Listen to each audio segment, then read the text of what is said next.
meditation first, correct? Yes, you start with meditation if you like, and launch from there.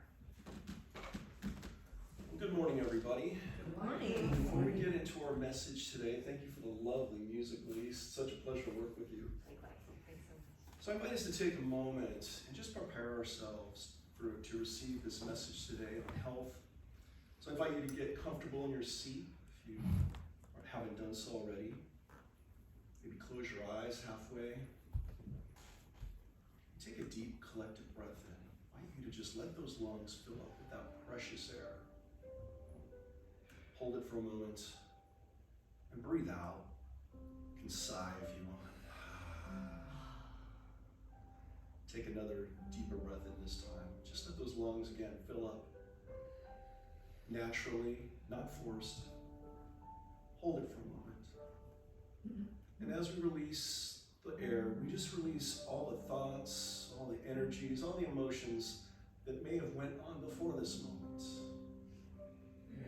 This is a safe place. This is a sacred place. This is a place of connection, not only to each other, but to that divine source. And as you sync up now with the normal breathing pattern, just keeping it nice and relaxed. I invite you to continue to just let your thoughts dissipate like clouds. Nothing but clear sky in your mind. And with each breath, feel yourself sink deeper into that center, that heart space, that area around your chest. I invite you to feel a warmth, energy radiating inside of you, going through your torso, your arms, up through your neck and your head, maybe down through your legs and your feet. And if there's any part of you that might be in pain or uncomfortable, just let that energy fill it, radiate it, and begin to heal it. God is at work in you in this very moment, healing what needs to be healed, creating a peace in you that transcends all. In this calm and contemplative state, I now invite you to take this affirmation, these words, this statement of truth that I'm about ready to speak, and let it filter into your consciousness. The words vibrate in you.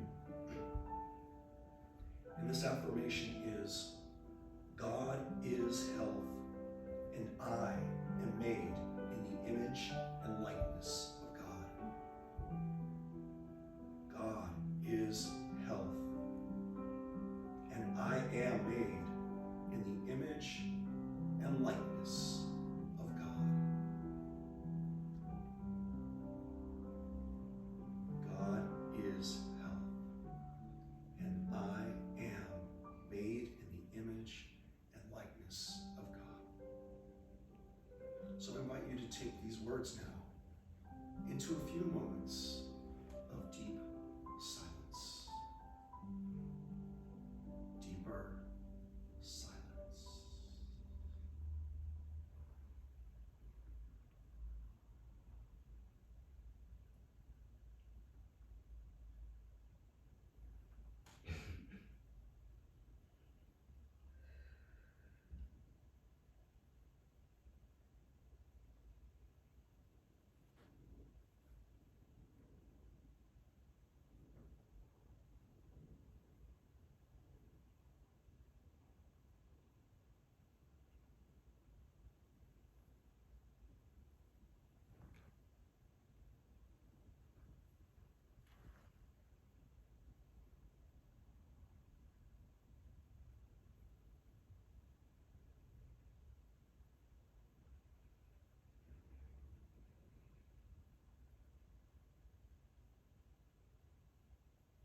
God is health, and I am made in the image and likeness of God. this time of contemplation, deeper thought, experience. But stay connected to that peaceful breathing. Let that warmth of spirit stay in you and continue to heal what needs to be healed. I invite you to open your eyes, maybe wiggle your fingers, your toes a little bit, and come back to this now moment, refreshed, rejuvenated, and ready.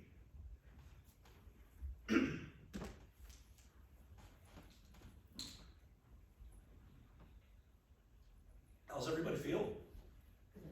It was like, excuse me, my throat's a little dry today. I'll probably be taking a few more sips of water than normal. But great to be back here at Unity of the West Side. And spring has sprung, hasn't it? I was walking in today and you can see all the flowers and the plants and everything's blooming, right? The flowers are blooming in the desert and our gardens are popping up with all kinds of wonderful stuff, including the weeds. But even they serve a purpose. But what a start. You know, oftentimes you see in old movies in the 1940s and, 50s, the tagline, somebody would drop, somebody would faint, and all of a sudden somebody would yell out, "Is there a doctor in the house?" Well, these days, we're witnessing ourselves and many of our friends, family, institutions, our beliefs and our ideals collapse. They're collapsing from disease, distress, anxiety, distrust, anger, stress, all these different maladies that are infecting not only ourselves, but our systems. And all of humanity in its collective consciousness cries out in one collective voice, "Is there a doctor in the house?" Well, friends, today I am here to tell you yes, there is. I guess there's one way to get the title of Reverend Doctor. So would you like some more information about this great physician? Yes. Well, this physician, and this physician isn't me per se, I'm just a resident, I'm just an assistant. But this physician I'm going to talk about today and express is available 24/7. No appointments necessary. This physician has a great bedside manner. It has a comforting, warm, peaceful waiting room that refreshes and rejuvenates. This physician makes house calls, work calls, and this doc will see you wherever you are at. This physician is a master healer of all affairs of body, mind, and soul, worldly and human conditions. This doc does not accept insurance. Imagine that. Usually the first question they ask you, right, is your insurance provider. The only fee for the consult and services rendered is your faith, your trust, and your willingness to listen, cooperate, and act on the prescriptions and practices given. So, are you willing today to assign this doctor as your primary care physician? Yes? Yes. All right. Well, to accept your referral, I invite you to get comfortable for a moment, close your eyes, and hold this affirmation again in prayerful thought. God is health, and I am made in the image and likeness of God. All right, and open your eyes. I just love that affirmation. It's such a powerful statement. So again, about this physician. In our healthcare system, we usually have a team of practitioners and modalities, right? It's not just one physician. Usually there's a team. A doctor might have to send you to a specialist, right? Or a clinic to get x-rays or an MRI or something like that. So we have this whole big team of practitioners. But I digress for a second, and I want to just clarify that I'm doing a talk for today and next Sunday titled The Great Physician. And what we're going to look at today is basically healing in the body, mind, and soul, and how to access that. And then next Sunday, which I hope to see you all here, we're going to be talking about more healing in our outer affairs, our finances, our relationships, things like that. Because really, when we start to heal our body and heal our mind, everything else follows. You're going to hear us saying later on, and it's so powerful, God does not heal by halves. God doesn't just take your health and heal that. When you're healing in health, all your affairs are beginning to be healed too. Every little malady or every little thing that needs to be healed is already being healed as part of your health. So you might be focusing on health, you might be focusing on something in your body, but just know that energy is working to also heal everything around you that might be contributing to that physical malady we're experiencing. So again, in our care, we have a team of practitioners and modalities. The great physician, that is the Christ in us. That's that energy I was talking about, that energy that guides us, that directs us, to let us know what is ours to do. Maybe it's sitting and just receiving that healing energy, that healing light. Maybe we have to be proactive in alignment with this energy or this intelligence and go find a doctor that can help us along the way. Again, it's a group effort.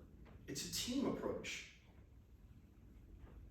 American philosopher Ralph Waldo Emerson wrote in 1860, "Our first wealth is health." Our first wealth is health. Would you agree with that statement? Because you think about it, without health, nothing else is impossible. They have billionaires that would give up their entire fortunes in a heartbeat to get over a health condition, to maybe have their cancer go away. So again, the first wealth is health. And again, we're talking total health. Body, mind, and soul. In Jeremiah chapter 33, verse 6, from Young's Literal Translation, the Spirit says, "Lo, I am increasing it to health and cure, and have healed them, and revealed to them the abundance of peace and truth. Lo, I am increasing it to health and cure, and have healed them." So I love that past tense of healed. It's already occurring. So remember when I said, I don't know if you caught that statement earlier, God is rolling up his sleeves and at work. That's what it says to me. I'm increasing it to health and cure. It's already being done for us. We just have to get our stuff out of the way so that energy, that Spirit of God can work through us to start effecting that healing. Ann Wilson Schaaf says, "Good health is not something we can buy. However, it can be an extremely valuable savings account." Has anybody heard of a health savings account? Right, it's an instrument in insurance, and you contribute money to it, and you can use it for doctors or treatments. Usually they're a little more liberal. They let you do acupuncture and things like that maybe your normal insurance won't cover. And so I love this idea about investing in our health, a health savings account. But I want to take it one step further. What if we considered an HSA not a health savings account, but more a healthy soul account? An HSA, a healthy soul account. So we're not putting money into it per se, but what we're doing is we're building a type of consciousness, right? A consciousness of health, consciousness of faith. A.J. Reb Materi says, "So many people spend their health gaining wealth and then have to spend their wealth to regain their health." I want to read that again. Yeah. So many people spend their health gaining wealth and then have to spend their wealth to regain their health. That's kind of idiocy, isn't it? So in this idea of a healthy soul account, we're gonna nix that cycle. We're gonna create this consciousness to where everything flows out of that. So are you willing to learn how to establish this healthy soul account? Yes? All right. Well, the first thing we do the very first thing we do is go to the great physician. The great physician is our chief caregiver. It's the head honcho of our care team. You know, every care team has the doctor in charge, right, that kind of conducts all the care. Well, that's what the great physician is. So we take that time and connect with the great physician through our prayer and meditation practice. So again, we go to the great physician first, and then we go to our healthcare team secondly, as directed by the great physician. Ernest Wilson has this to say about the great physician. There's only one healing power, whether we invoke it through an osteopath or a chiropractor, a dentist, a surgeon, a pill, or a prayer. There is only one power that heals, and that is the power of God Almighty. And no surgeon in the world, no medicine, no physician could help us if it were not for that power and that presence, which is mighty within us. The success of these agents and their stimulation or release of the healing power that is resident within us.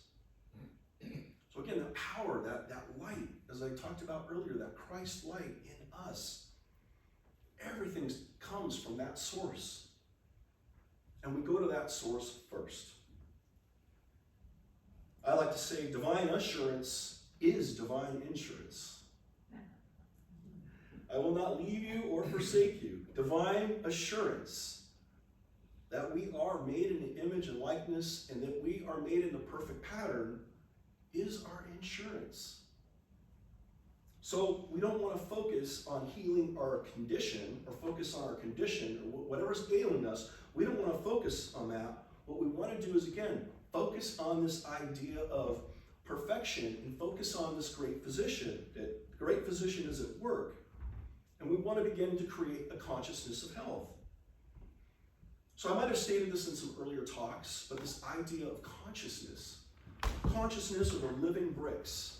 Or I think about it in a health sense, they can be viewed as our cells, right? They say the cells are the building blocks of your systems and your body. Well, our consciousness is like those cells. Do we want healthy cells or do we want dead, malignant cells? And we have the choice. We can build that. We can create those cells through our thoughts, our feelings, and emotions. If we carry positive thoughts and speak positively about our body and our systems, even our ailments, we're going to end up creating these healthy cells. If we're always negative and talking about, oh God, like when I get out of bed in the morning, oh my back, oh, stupid back, I'm getting old, and start talking like that, my cells are going to respond to that. I'm still working on that, by the way. But if I pop out of bed and say, wow, I feel alive, I can stand on my 2 feet, you know what? Any pain I feel is temporary, and I'm not going to let that dictate my day. I am so grateful for every system and every cell of my body. And it's very simplistic, but again, it's this idea of feeding ourselves with these positive thoughts and creating these cell systems. Myrtle Fillmore, I love this. There's a Unity tract, and I think it's How I Gained Health. And it's a small Unity tract, but she talks about blessing every system in her body. Every system. She starts with her eyes and her hair and her face and her teeth, and it just works all the way down and blesses every single system, every single cell in the body. And we can not only do that for ourselves, but we can also do that for others. That's something I'm kind of working with right now. Just a little personal aside. My dad is getting older. He's in his 80s. And it's hard for me when I go down there and see him because I see my physical self, I see with my eyes, I see kind of him decaying and sort of, he can't walk, he needs a wheelchair now, and all this stuff. And my mind gets focused on that sometimes. And I have to remind myself that, no, I have to see beyond that appearance. I have to look within him and see that candle, that bright light that's still in him. And see beyond all that, because I believe, when I go down there over time, our thoughts can influence other people too. They may not know it, and they may not be conscious, but if I'm looking at somebody saying, oh my gosh, God, they're really laid up, or they're in bad shape. You know, it's kind of they talk about bedside manner of the doctor, right? And would you want your doctor, if you were in the hospital, coming up going, man, I don't know how you're making it. Boy, you're in really bad shape. And you're sitting there up, you can't move, you got tubes and everything stuck in you. You're like, oh, thanks, doc, thanks. It's really important to speak positive. They said that, when people are in accidents and stuff, when there's EMTs, our first responders working on people, or even bystanders that are along helping, to speak positive to a person even if they're unconscious, no matter what their condition is. Because the unconscious mind of that person, or the soul mind even, the spirit mind, is taking that in. And our words, our thoughts can have a huge effect to change that. So if it does that in a scenario like that, why wouldn't it work the same way, or not work the same way, when we're just healing our smaller ills? So something to really be aware of, right? Awareness. So we do this through denials and affirmations. Again, we're going to get more into this, but we don't want to deny the condition, right? If somebody's walking around with a broken leg, I'm not going to say, oh, you don't have a broken leg. You don't have a broken leg. You don't have a broken leg. No, the leg's broken. But I'm not going to dwell on that. I'm not going to give any power to it. I say the appearance, yes, the leg is broken, but I see the perfection, the pattern of God behind that, and already the energy of God working in to heal what needs to be healed in that leg, in that person. So we want to, again, affirm truth. And the basic premise of that truth and healing is that each and every one of us are made in a divine and perfect pattern of God. We have a perfect blueprint. And all we need to do in healing is let our bodies adhere and fill that blueprint. So affirm truth. We do that in statements. We use our power of imaginations, right? We can visualize, kind of like what we did in our meditation, we can visualize that person being surrounded, or warm energy emanating from all their bodies, or maybe around a specific body part, a liver or pancreas or heart, something like that. We can visualize that whole and healthy organ. We can visualize a whole and healthy body. Again, as I shared with you earlier with my dad, visualizing, using the power of imagination to look beyond the appearance and see the true essence of the situation or individual. So affirm truth.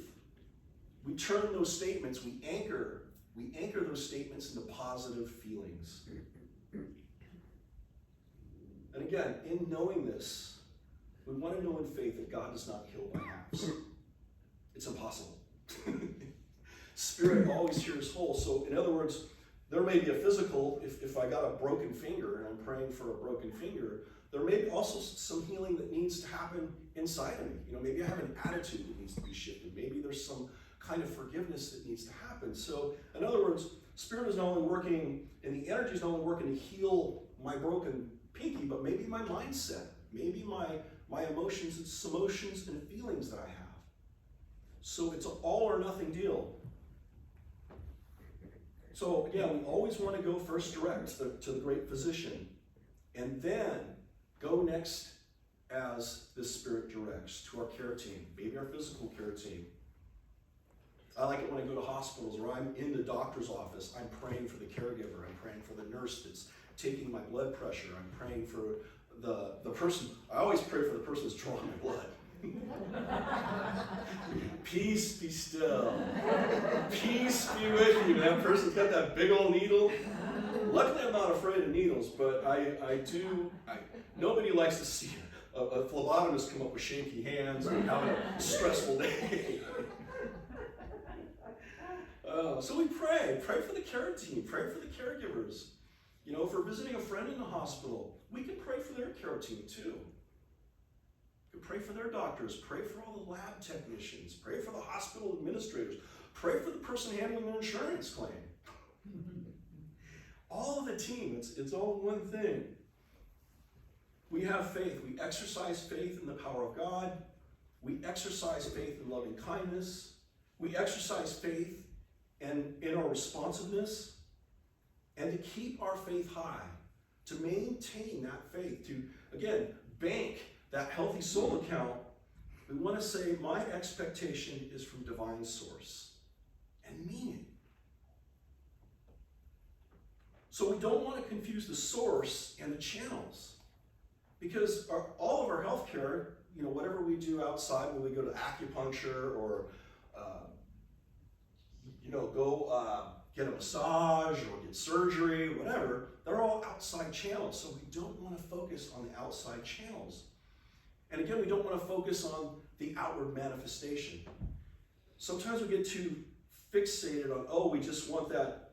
In other words, when I was sharing about my pinky, my broken finger, maybe I get too fixated on that being healed and not fixated on, again, the wholeness, healing the whole self. So there might be some internal healing that goes on, and I may not see any healing in my finger until something is resolved internally. Does that make sense? Y'all with me? Yes. Okay, I want to make sure I'm not going out on some Doc Fendrick isn't getting too crazy here. I want to keep it close. So do not confuse the source and the channels. All mankind and all circumstances are possible channels for God's blessing to you. And there's many channels, right? We know that. But there's only one source. One source. And that source is God, and we look to it. What happens is we dissipate our faith when we fasten it upon channels as if they were the source. So again, first, go to the source, the great physician. Then you may have Doc Fendrick come up, the resident doc, and say, well, might need a couple pills, take this medication, and call me in the morning.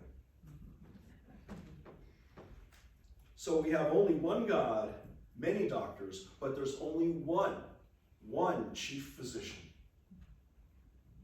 So the next part of this in our HSA account of establishing a healthy soul account is when we do get guidance, we have to do what is ours to do. It's like that saying, pray with moving feet, right? We're a part of our care team. We are a part of our care team. Does everybody believe that the patients should be a part of their care or have a say in their care? Yeah. Right? Nobody wants to be in bed helpless or everybody else making decisions for them, family and friends and everything else. Of course, sometimes that's the way it has to be. But again, we need to do whatever is ours to do, whatever we can do to help, to be informed, to do our work. If the physical therapist comes around and we're not doing our exercises, well, we can't expect much improvement, right, in our physical mobility. So in anything we endeavor to do, we need to do what is ours to do, keeping in mind that healing is also an inside job. So not to neglect our prayer or meditation, and again, putting positive thoughts, creating positive cell structures, right, with those living cells. We are co-creators and integral members of our own care team. Co-creators. We are para-metaphysicians. So each of you, as of today, is an MD, a doctor, a metaphysical doctor. You have that power. You already have the degree. You just need to start using it. We just need to use it. The ancient philosopher Herophilus says, when health is absent, wisdom cannot reveal itself. Art cannot manifest. Strength cannot fight. Wealth becomes useless, and intelligence cannot be applied. It was James Gillette Freeman in his book, The Household of Faith, which he documents the formation of unity in the Fillmores. He says in his book, Charles and Little Fillmore were more than teachers. They were healers. They were not content to merely have ideas or even to tell others of the ideas. What they did is they took the ideas and worked to demonstrate them in their own lives and their own bodies. The very heart of the unity teaching has to do with healing the ills of mind, body, and affairs. That's who we are in a nutshell. Unity began with the healing of Myrtle Fillmore, and its first few fruits were the healing of her friends and neighbors, and they were accomplished by a realization of the Christ power within. And we began as a healing ministry, and so that's always available to us. So in closing, the health savings account is a financial instrument in which people invest their own health care with tax advantages. In the spiritual realm, or healthy soul account, we invest in this healthy soul account, and we invest our thoughts, feelings, and vision to create a consciousness of wholeness in God. It is God who is the great physician. And this doc in Divine HMO guides and provides for every aspect of our healing and health. And when we apply this to our own self-care, we create optimal wholeness, vitality, and health in our body, mind, and soul. And again, it was Emerson that stated, our health is our wealth. Our health is our wealth. And when we become truly whole and actualized individuals, we are the wealthiest people on the planet, and we truly get to experience the best in life. God bless you. Namaste.